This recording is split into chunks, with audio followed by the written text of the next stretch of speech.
봄이 되면 겨우내 죽었던 자연들이 살아나는 기적이 연출이 됩니다. 모든 나뭇잎이 떨어지고 풀들이 죽어가지고 땅속에 잠재되어 있는데 봄이 되면 들이 일제히 다 소생하고 살아나고 잎이 피고 꽃이 피고 그렇습니다. 봄은 소생의 계절이에요.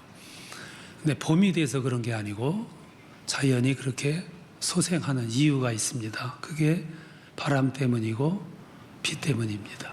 그래서 봄에 바람하고 봄 비는 모든 죽었던 생명을 살아나게 하는 회복의 원천이기도 해요. 그걸 하나님이 세상에 주셨습니다.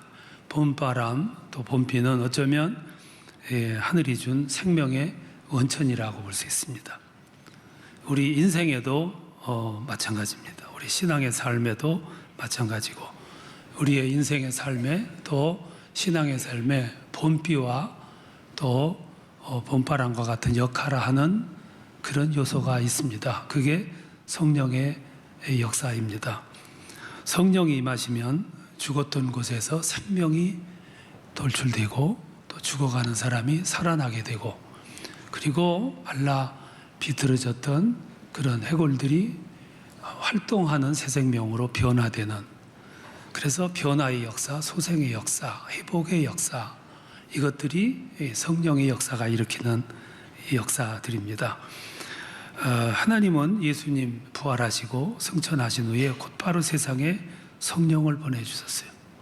성령으로 하여금 하시는 일을 부여해서 세상에 보내셨습니다. 하나님이 세상에 성령을 보내신 이유가 있습니다. 그 이유가 오늘 성경에 소개가 되어 있습니다.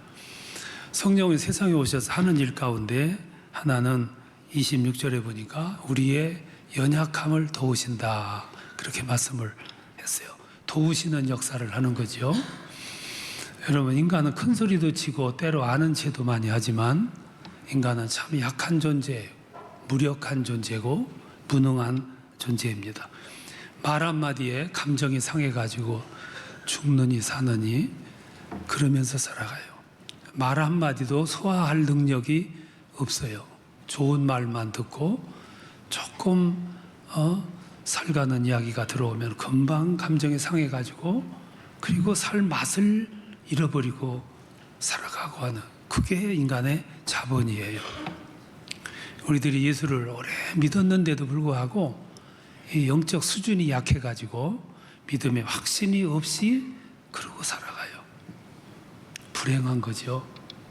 또 뿐만 아니라 우리들은 조금만 앞에 두려움만 있어도 멈칫거리고 나가지를 못해요. 제자들을 보면 그 두려움이 엄습할 때 한 발자국도 나가지를 못했어요. 그만큼 우리는 약한, 무지한 그런 존재인 거죠. 나가서 전도하라 20년, 30년 됐어도 나가서 그게 안 돼요. 그게 우리들의 실력이에요. 그럼에도 불구하고 나가서 막 전도하는 사람이 있다면 그건 분명 성령이 함께 해주시는 그 힘에 의해서 나가게 되는 거죠. 성령은 도우시는 영이시라는 거예요. 우리들이 가지고 있는 많은 물질들도 먹고 훨씬 남는 것인데도 저렇게 쌓아놓는 데는 익숙해요. 쌓아놔서 썩을지라도, 좀이 슬더라도, 도둑이 들지라도 이렇게 나누기가 어려워요. 그만 그게 우리들의 자본이고 실력입니다. 그러니까 그걸 극복할 수 있게 만드는 것이 성령의 역사이기도 해요. 그래서 신앙의 생활에, 우리의 일상생활에 성령이 오셔서 그런 것들을 깨우치게 하고 감행하게 하고 결단하게 하는 역사를 일으키는데, 무엇보다도 먼저 우리들에게 주시는 역사가 구원의 확신을 갖게 하는 거예요. 구원의 확신은 이론으로 안 되고 지식으로 되지를 않아요. 구원의 확신은 100% 성령의 감화가 없이는 불가능한 거예요. 보이지 않는 것을 보이는 것처럼 믿을 수 있는 그 순간은 무엇인가가 역사가 있어야 가능해요. 그게 성령의 역사인 거죠. 신앙생활은 구원의 확신에서부터 시작이 됩니다.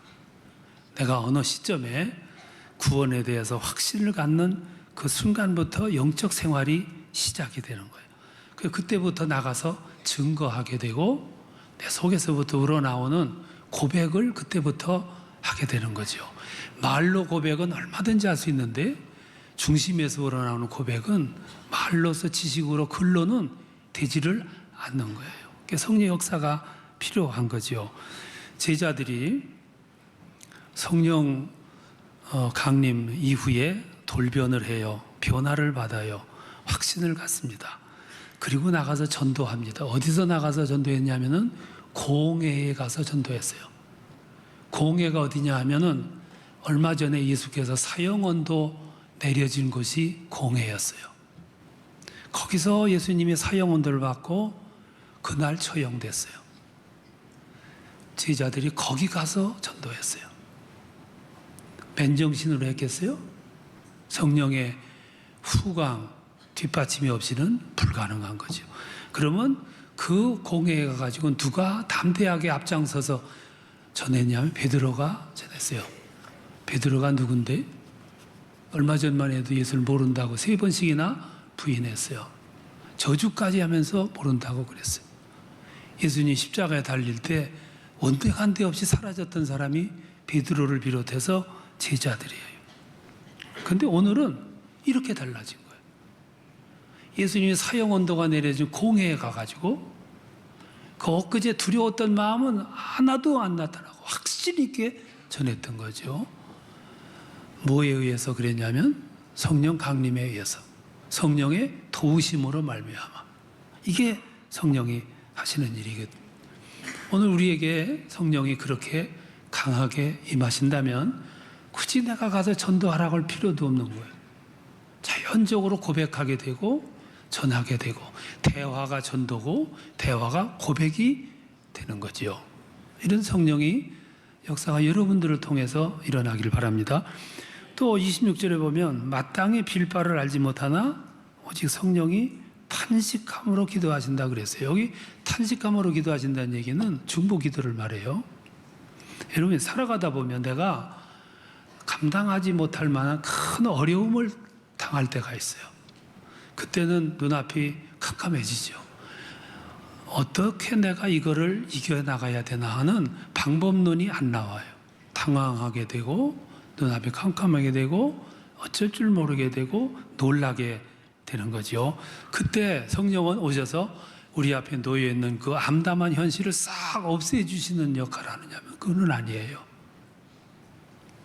우리가 기도할 때 기적같이 내 앞에 있는 시험을 없애게 해달라고 그런 기도할 필요가 없어요. 그런 일은 없어요.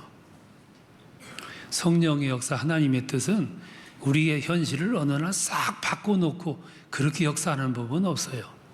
어떻게 역사하시냐면은 주어진 그 상황을 잘 인내하면서 이겨나가도록 격려하고 은혜 주고 알게 하시는 역사가 성령의 역사예요. 이게 진정한 은혜고 축복이죠. 그러니까 내 앞에 닥쳐진 일을 잘 이기게 하고 고난을 승리롭게 이기게 해서 성숙하게 하고 열매 맺게 하는 거예요.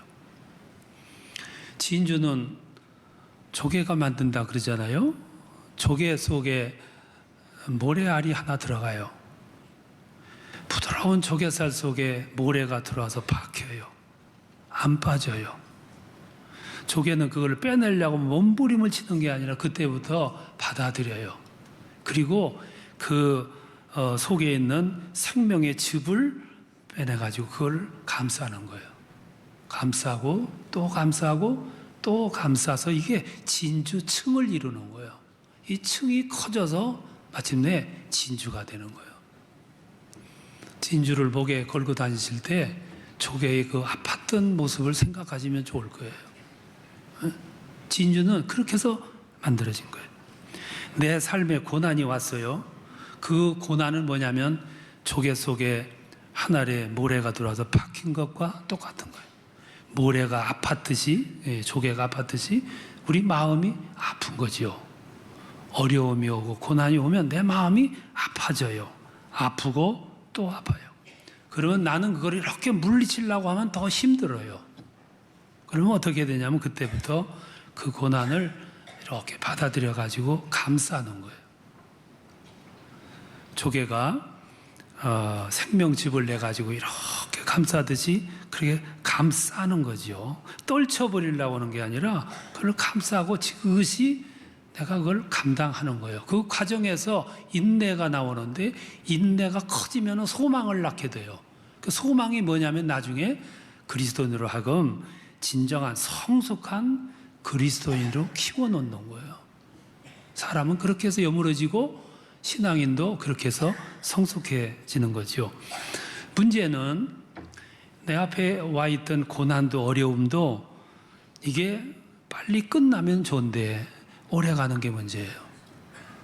내가 그래도 한 열흘쯤 아팠으면 되겠다 이렇게 생각했는데 시일이 더 걸려요. 그럼 불안해지고 힘이 약화가 되고 지치게 되는 거죠.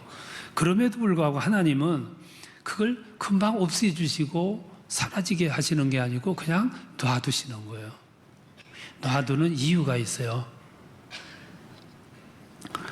모든 약재는 커피 끓이듯이 조금 몇 분 끓여가지고 마시는 약재는 없어요.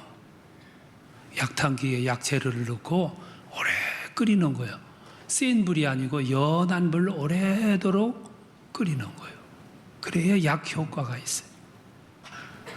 진액 곰탕은 3분 라면 끓이듯이 그렇게 해서 먹는 게 아니에요. 하룻밤을 푹 고아내는 거예요. 그러면 뼛속에 들어있던 모든 영양분들이 쏙 빠져나오는 거예요. 그게 진국이에요. 설렁탕 집에 가가지고 아이고 이거 맹물이구나. 그거는 커피 끓이듯이 내온 거예요. 그건. 저 밤새 끓여서 나온 국물은 마셔보면 알잖아요. 이 세상의 모든 건 그래요. 조그만 금이 나오고 은이 나오려면은 뭐 용광로 같은 곳에 넣어가지고 막 그렇게 하면은 금도 은도 쇠가 돼버려요. 연한 불에 넣고 끄놈이 덮여야 그게 조그만 금이 되고 은이 되게 되는 거죠. 하나님이 우리에게 연단이 필요하다 하실 때는 금방 끝나지 않아요. 그 연단이 오래 가요. 시간이 걸리는 거죠. 그때 부모는 빨리 끝났으면 그래요. 자식들이 고난받는 거 보면은 부모들은 못 견뎌요. 자식이 아프면 내가 차라리 아팠으면 하는 마음이 있어요. 자식이 고난받으면 안타까워요. 모든 부모는 자식이 군대 가는 거를 기뻐하지 않아요. 내 자식이 군대 가가지고 고생하는 걸 못 봐요. 할 수 없으니까 보내는 거지. 그래서 할 수 있으면 안 보내려고 그래요. 그래서 수단이 나오는 거고 방법이 나오는 거고 변칙이 나오게 되는 거죠. 그 원칙에 벗어나게 되는 거죠. 하나님의 생각은 우리 부모의 생각과 달라요. 우리 부모의 생각은 빨리 자식이 고난에서 헤어나기 위해서 수단을 쓰고 싶지만은 하나님은 그렇게 빨리 해결하려고 하시잖아요. 예수님이 십자가에 달려서 30분 고통당하다가 절명하게 했더라면 고생 덜 할 텐데 하나님은 십자가에다 아들을 매달아 놓고 6시간 동안 못 본 채 하셨어요. 성경에 나오지 않지만 아들이 십자가에 달려가지고 비명을 지를 때 하나님은 어디 가서 어떤 모습으로 계셨겠어요? 쳐다도 안 보셨겠지요. 그리고 6시간 동안 내버려 둔 거예요. 고난의 극치의 지경까지 이르도록 놔두신 거예요. 그게 하나님이에요. 제자들이 다락방에 모여가지고 기도하는데 하루 기도했더니 성령이 내려왔다. 그런 일은 없는 거지. 열흘 동안 자신을 비워내고 씻어내고 그리고 받을 준비를 다 한 다음에 열흘 동안 고백하고 눈물도 흘려보고 몸부림을 치게 하고 목마른 사람이 냉수 한 그릇이 얼마나 고마운가를 알듯이 그때 허기졌을 때 내 내면의 세계가 텅 비어 있을 때 그때 성령이 강림하시니까 그냥 충만했다. 넘쳐 흘렀다. 그런 말이죠. 그래서 하나님은 이 세상에 진주라는 걸 만드셨고 우리를 진주 만들듯이 그렇게 연단을 하시는 거죠. 그러는 동안 때로 우리들은 헤매는 거예요. 어떻게 해야 되나? 길이 무엇인가? 어떻게 해야 이기는가? 그런데 그때 우리는 기도할 바를 모르는 거예요. 그때 대신 우리를 위해서 기도해 주시는 중보 기도자가 있는데 그게 성령이시라고 말해요. 그래서 마땅히 빌 바를 알지 못하나 오직 성령이 탄식함으로 기도하신다 그랬어요. 이게 두 번째 성령의 사역. 또 하나는 27절에 보면 성령이 하나님의 뜻대로 성도를 위하여 기도하신다고 그랬어요. 하나님의 뜻대로라는 말은 카타데온이라는 말이에요. 하나님을 따라서. 여러분, 한 가지 꼭 우리들이 알아야 될 거는 하나님의 궁극적인 의중은 뭐냐 하면은 구원 계획이에요. 하나님의 모든 관심의 초점은 구원 계획에 머물러 있어요. 모든 일은 하나님이 구원하시고자 하시는 목적에 도달되어 있다 이 말씀이에요. 그런데 하나님이 우리를 인도하시는데 어떻게 인도하시냐면 하나님의 구원 계획에 의해서 인도하세요. 우리는 그것을 가리켜서 하나님의 섭리다, 경륜이다, 하나님의 역사다, 하나님의 뜻이다 이렇게 말하는데, 그런데 하나님의 뜻은 원대해요. 우리의 지성이나 우리 안목을 가지고 하나님의 원대한 뜻을 이해하고 헤아리기가 어려워요. 그래서 우리의 이 안목 가지고 하나님의 원대하신 세상을 움직이시고 섭리하시는 카타데온 하나님의 섭리를 우리가 알 수가 없어요. 그래서 우리는 무지하기 때문에 때로 원망을 하게 되는 거죠. 그때 성령께서 우리에게 하시는 일이 깨닫게 하시는 거예요. 여러분, 하나님의 뜻이 원대하기 때문에 하나님의 생각과 내 생각은 다를 수 있어요. 내 생각은 오늘에 집착되어 있다면 하나님의 생각은 먼 미래까지도 연결되어 있어요. 그래서 이 둘이 이해하기가 어려워요. 내 생각은 오늘 잘 되는 것이고 건강한 것이고 평안한 것이고 성공하는 것이고 돈 많이 버는 거예요. 이게 모든 사람들이 한결같은 뜻이에요. 근데 하나님의 생각은 전혀 다를 수 있어요. 하나님의 생각은 그것과 멀 수 있어요. 그게 카타데온이에요. 성령은 우리와 하나님과의 사이에 너무 큰 이해할 수 없는 원대한 하나님의 뜻을 사람들이 모르기 때문에 그것을 깨닫게 하고 알게 하고 이해하게 하시는 역할을 누가 하냐면 성령이 하시는 거예요. 그게 바로 이 말씀이에요. 성령이 하나님의 뜻대로 성도를 위하여 간구하시느니라. 제가 거룩한 방해라는 말을 몇 번 사용했어요. 우리가 이렇게 나가는 길을 형통하게 한다고 다 좋은 건 아니에요. 때로 하나님은 우리가 가는 길을 확 막아서 방해할 때가 있어요. 근데 하나님이 하시는 일은 모든 것이 합력해서 선을 이루어요. 막는 그 자체도 거룩한 방해예요. 그 좋은 길로 가기 위해서 막는 거죠. 요셉을 보세요. 하나님이 저 목적이 카타데오는 어디 가 있냐면은 저 재상 자리예요. 거기까지 가는데 어느 날 아스팔트를 탁 깔아가지고 꽃밭을 만들고 요셉으로 하여금 그 길 가도록 그렇게 안 하셨어요. 요셉은 원하지 않았지만 하나님은 그로 하여금 팔리게 만들었고 남의 집에 노예로 들어갔고 노예 들어가서 누명 쓰고 감옥에 들어가요. 거기서 장장 10년을 옥중 생활을 해요. 내가 지금까지 걸어온 길은 내가 원하는 길이 아니었어요. 상상도 못했어요. 그런데 어떻게 꼬이고 더 꼬여가지고 가는 곳마다 하나님이 방해하셨어요. 그래서 감옥까지 들어가고 나중에 알고 보니까 감옥에 들어가야만 거기를 갈 수 있어요. 이걸 우리는 거룩한 방해라 그러는 거예요. 우리가 살아가다가 때로 우리 삶의 앞에 탁 그런 방해가 나타나요. 장애물이 나타나고 그러면 우리는 조금 성숙했다고 하면은 이 다음에 이 장애물을 건너면 어떤 길로 인도하시는가를 보자. 이 기대감이 있어야 되는데 그 기대감을 보려면 좀 멀리 봐야 되는데 오늘 나타난 이 장애물만 보니까 불평이 나오고 어려움이 나오는 거예요. 그래서 그 무지를 깨우치기 위해서 성령이 기도하신다고 말이죠. 어거스틴이라는 사람이 4세기 때 교부로 활동을 했는데 하나님의 도성이라는 책을 써요. 이 책 내용은 그동안 로마 사회에서 고난당하며 살아가던 그리스도인들의 애환을 적어놓은 책이 그 책이에요.